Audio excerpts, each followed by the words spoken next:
Agricultural innovation and smart agriculture will take center stage during this year's Nairobi International Trade Fair. The event, slated for next month, is expected to bring thousands of exhibitors and show-goers keen to explore latest development in the sector.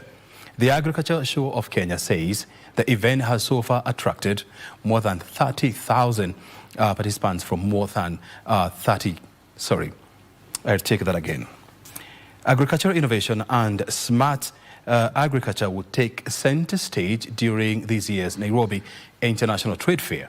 The event, slated for next month, is expected to bring thousands of exhibitors and show-goers keen to explore latest development in the sector.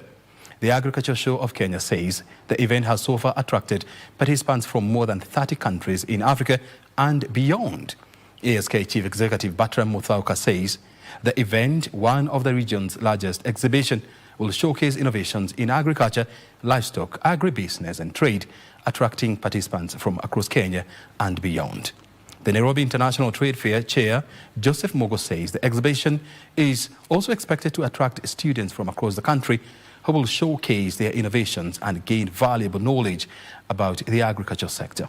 The trade fair is set to run from the September 29th to October 5th at the Jamhuri Showgrounds.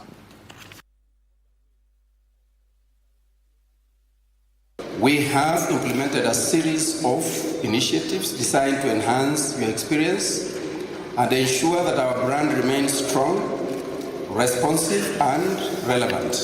We encourage you all to use this space to exchange insights, raise ideas and maximize the opportunities before us.